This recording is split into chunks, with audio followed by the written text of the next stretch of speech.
करवावहै तेजस्विनावधीतमस्तु मा विद्विषावहै। ओम शांति शांति शांति।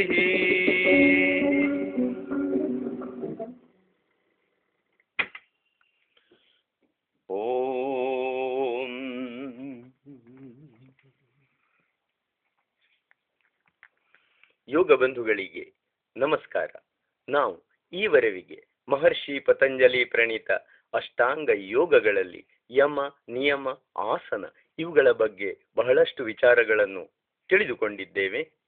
ಈ ಹಿಂದಿನ ಸಂಚಿಕೆಯಲ್ಲಿ ನಾವು ಪ್ರಾಣಾಯಾಮದ ಮಹತ್ವ ಎಂಬ ವಿಷಯದ ಬಗ್ಗೆ ತಿಳಿದುಕೊಂಡಿದ್ದೇವೆ. ಈ ದಿನ ಸೂಕ್ಷ್ಮ ದೃಷ್ಟಿಯಿಂದ ಪ್ರಾಣಾಯಾಮದ ಪ್ರಭಾವ ಇದರ ಬಗ್ಗೆ ವಿಚಾರಗಳನ್ನು ತಿಳಿದುಕೊಳ್ಳಲು ಪ್ರಯತ್ನಿಸೋಣ. ಓಂ.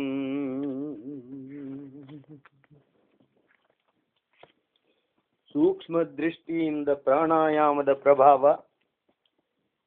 ಈ ಅಧ್ಯಾಯದ 1ನೆಯ ಪ್ರಕರಣದಲ್ಲಿ ದೀರ್ಘಾಯಸ್ಸು, ಆರೋಗ್ಯ ಮತ್ತು ಶಾರೀರಿಕ ದಾರ್ಢ್ಯವು ಪ್ರಾಣಾಯಾಮದಿಂದ ಹೇಗೆ ಲಭಿಸುವುದೆಂಬುದನ್ನು ತಿಳಿದಿದ್ದೇವೆ. ಇಷ್ಟು ಮಾತ್ರ ಆಧುನಿಕ ಶರೀರ ವಿಜ್ಞಾನಿಗಳಿಗೂ ಗೊತ್ತಿದೆ. ಆದರೆ ಇದಕ್ಕಿಂತಲೂ ಗಂಭೀರವಾದ ಯೋಗ ವಿದ್ಯಾ ಧುರಂಧರರಿಗೆ ಮಾತ್ರ ಗೊತ್ತಿರುವ ಮತ್ತೂ ಒಂದು ಮುಖವಿದೆ ಈ ಪ್ರಾಣಾಯಾಮಕ್ಕೆ. ಅದನ್ನು ಅರ್ಥ ಮಾಡಿಕೊಳ್ಳಬೇಕಾದರೆ ವಿಷಯವನ್ನು ಇನ್ನೂ ಒಳಹೊಕ್ಕು ಪರೀಕ್ಷಿಸಬೇಕಾಗುತ್ತದೆ.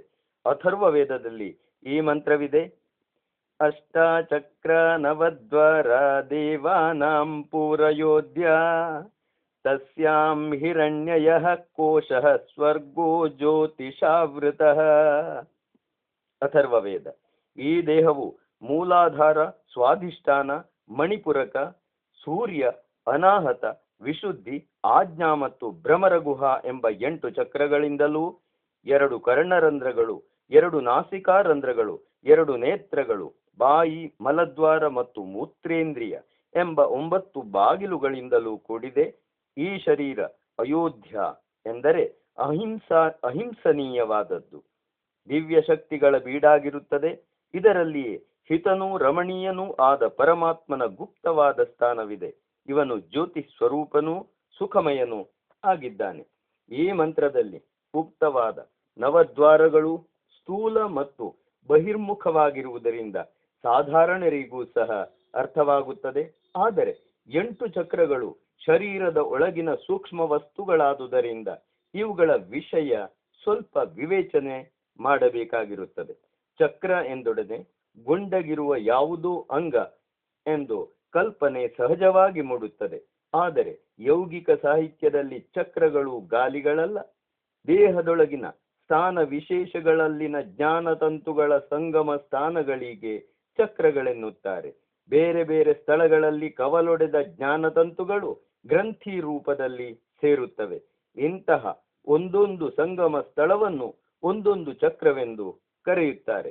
ಚಕ್ರಗಳ ಸ್ವರೂಪವನ್ನು ಈ ರೀತಿ ತಿಳಿಯಲು ಪ್ರಯತ್ನಿಸೋಣ. ಮೂಲಾಧಾರ ಚಕ್ರ, ಸ್ವಾಧಿಷ್ಠಾನ ಚಕ್ರ, ಮಣಿಪೂರಕ ಚಕ್ರ, ಸೂರ್ಯ ಚಕ್ರ, ಅನಾಹತ ಚಕ್ರ, ವಿಶುದ್ಧಿ ಚಕ್ರ, ಆಜ್ಞಾ ಚಕ್ರ ಮತ್ತು ಭ್ರಮರಗುಹಾ ಚಕ್ರ. ಮೂಲಾಧಾರ ಚಕ್ರ ಮಲದ್ವಾರದ ಬಳಿ ಇದೆ. ಇದು ಉತ್ತೇಜಿತವಾದಲ್ಲಿ ವೀರ್ಯವು ಸ್ಥಿರವಾಗುತ್ತದೆ ಮತ್ತು ಇದು ಊರ್ಧ್ವಮುಖವಾಗಿ ಹರಿಯುತ್ತದೆ.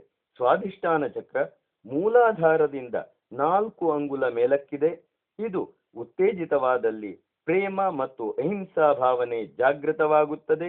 ಶರೀರದ ರೋಗ ಮತ್ತು ಆಯಾಸ ಪರಿಹಾರವಾಗಿ ಆರೋಗ್ಯ ಲಭಿಸುತ್ತದೆ. ಮಣಿಪೂರಕ ಚಕ್ರ ಹೊಕ್ಕುಳಿನಲ್ಲಿದೆ. ಇದು ಉತ್ತೇಜಿತವಾದಲ್ಲಿ ಶಾರೀರಿಕ ಮತ್ತು ಮಾನಸಿಕ ದುಃಖಗಳು ಕಡಿಮೆಯಾಗುತ್ತವೆ. ಮನವು ಏಕಾಗ್ರವಾಗಲಾರಂಭಿಸುತ್ತದೆ ಮತ್ತು ಆತ್ಮನಿಗೆ ತಾನು ದೇಹದಿಂದ ಬೇರೆಯಾದವನು ಎಂಬ ಅರಿವು ಬರಲು ತೊಡಗುತ್ತದೆ. ಸೂರ್ಯಚಕ್ರ ಇದು ಉದರದ ಮೇಲಕ್ಕೆ, ಹೃದಯದ ಹಿಂದೆ, ಬೆನ್ನುಮೂಳೆಯ ಎರಡು ಪಾರ್ಶ್ವಗಳಲ್ಲಿಯೂ ವ್ಯಾಪಿಸಿದೆ. ಎಲ್ಲಾ ಆಂತರಿಕ ಅವಯವಗಳ ಮೇಲೆಯೂ ಇದರ ಅಧಿಕಾರವಿದೆ. ಪ್ರಾಣ ತತ್ವದ ಕೋಶವಿದರಲ್ಲೇ ಇರುತ್ತದೆ. ಇದಕ್ಕೆ ಪೆಟ್ಟು ಬಿದ್ದರೆ ಕೂಡಲೇ ಸಾವು ಬರುತ್ತದೆ. ಇದು ಉತ್ತೇಜಿತವಾದರೆ ಮಸ್ತಿಷ್ಕದ ಶಕ್ತಿ ಹೆಚ್ಚುತ್ತದೆ.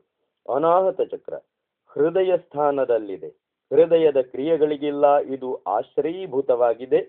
ಇದು ಉತ್ತೇಜಿತವಾದಲ್ಲಿ ಹೃದಯದ ವ್ಯಾಪಾರಗಳೆಲ್ಲ ವಶಕ್ಕೆ ಬರುತ್ತದೆ. ವಿಶುದ್ಧಿ ಚಕ್ರ ಕಂಠಸ್ಥಾನದಲ್ಲಿದೆ, ಅಂದರೆ ಕಂಠದಲ್ಲಿದೆ.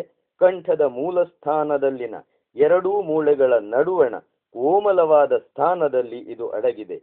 ಇದರಲ್ಲಿ ಸಂಯಮ ಮಾಡುವುದರಿಂದ ಬಾಹ್ಯ ಜಗತ್ತಿನ ಮರಿವೆಯುಂಟಾಗಿ ಆಂತರಿಕ ಕಾರ್ಯ ಆರಂಭವಾಗುತ್ತದೆ.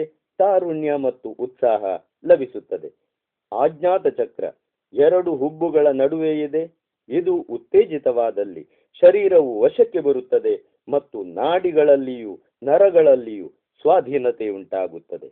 ಭ್ರಮರ ಗುಹಾ ಚಕ್ರ ಲಲಾಟದ ಊರ್ಧ್ವ ಭಾಗದಲ್ಲಿದೆ. ಇದನ್ನು ಲಲಾಟ ಚಕ್ರ, ಬ್ರಹ್ಮರಂಧ್ರ ಎಂದೂ ಸಹ ಕರೆಯುತ್ತಾರೆ. ಆತ್ಮೋನ್ನತಿಯನ್ನು ಸಾಧಿಸಿದ ಸಾಧಕರು ತಮ್ಮ ಜೀವಾತ್ಮನನ್ನು ಇದರ ಮೂಲಕವೇ ಮುಕ್ತನನ್ನಾಗಿ ಮಾಡುತ್ತಾರೆ. ಈ ಚಕ್ರಗಳ ಪರಿಚಯ ಮಾಡಿಕೊಳ್ಳುವಾಗ ಗಮನದಲ್ಲಿಡಬೇಕಾದ ಮತ್ತೊಂದು ಅಂಶವಿದೆ.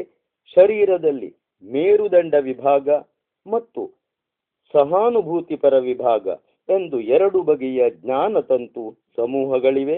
ಮೊದಲನೆಯ ವಿಭಾಗದ ನರಗಳು ಮೆದುಳಿನಿಂದ ಬೆನ್ನು ಮೂಳೆಯಲ್ಲಿ ಹೊರಟಿರುವ ಮುಖ್ಯ ಜ್ಞಾನತಂತುವಿನಿಂದ ಕವಲೊಡೆದು ಶರೀರದಲ್ಲೆಲ್ಲ ವ್ಯಾಪಿಸಿ ಜ್ಞಾನ ಸಂಬಂಧವಾದ ವ್ಯಾಪಾರಗಳಿಗೆ ಕಾರಣವಾಗುತ್ತದೆ.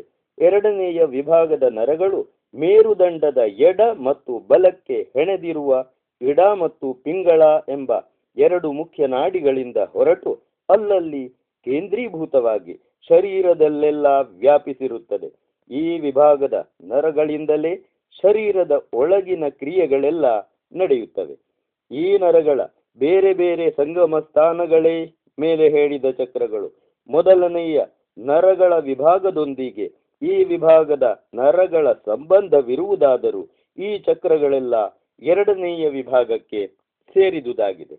ಇಡ ಮತ್ತು ಪಿಂಗಳ ಈ ಎರಡು ನಾಡಿಗಳ ನಡುವೆ ಬೆನ್ನು ಮೂಳೆಯ ಮಧ್ಯದಲ್ಲಿ ಸುಷುಮ್ನಾ ಎಂಬ ಅತಿ ಸೂಕ್ಷ್ಮವಾದ ಮತ್ತು ಮಹಾಶಕ್ತಿ ಸಂಪನ್ನವಾದ ಮತ್ತೊಂದು ನಾಡಿ ಇರುತ್ತದೆ.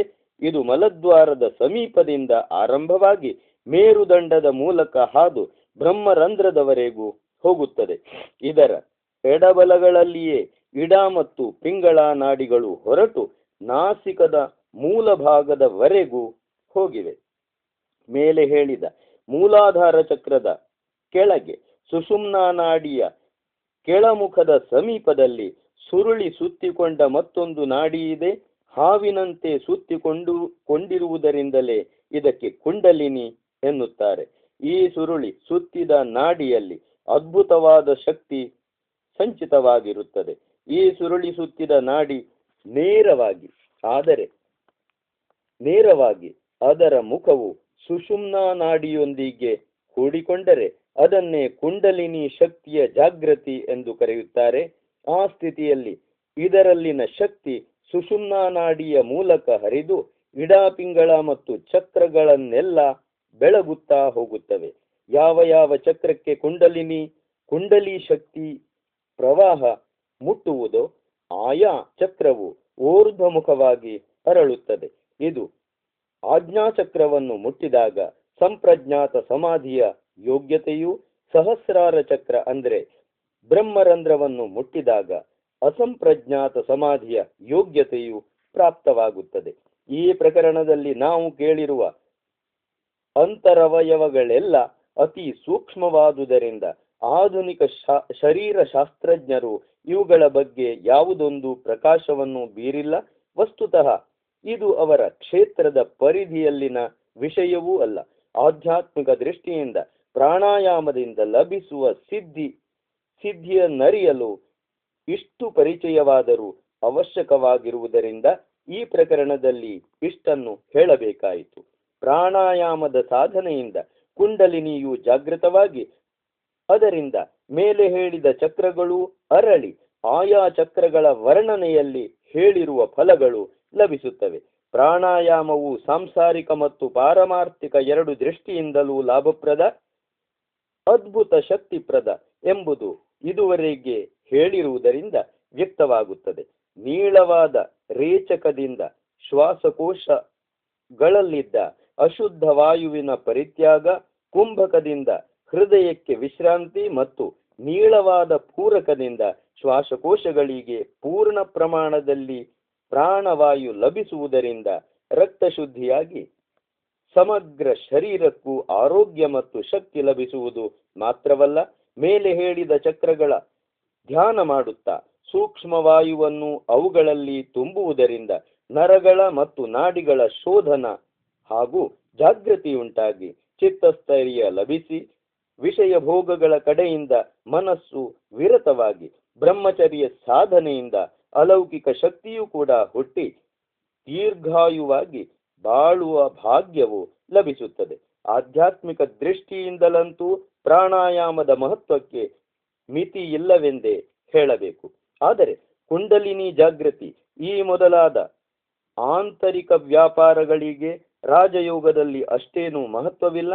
ಅಂತಃಕರಣದೊಂದಿಗೆ ಸಂಬಂಧಪಟ್ಟ ಜ್ಞಾನ ತಂತುಗಳನ್ನೆಚ್ಚರಿಸಿ, ಅಂದರೆ ಮೇಲೆ ಹೇಳಿದ ಚಕ್ರಗಳಲ್ಲಿ ಕ್ರಮವಾಗಿ ಚೈತನ್ಯವನ್ನುಂಟು ಮಾಡಿ ಮನಃಶಕ್ತಿಯನ್ನು ವರ್ಧಿಸಿಕೊಂಡು ಆತ್ಮವಿಕಾಸ ಸಾಧಿಸುವಷ್ಟು ಮಟ್ಟಿಗೆ ಮಾತ್ರ ಸಾಧಕರಾದ ನಾವು ಯತ್ನಿಸಿದರೆ ಸಾಕು.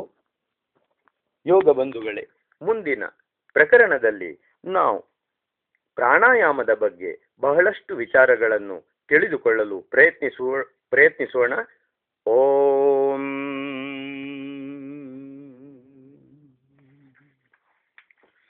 ಓಂ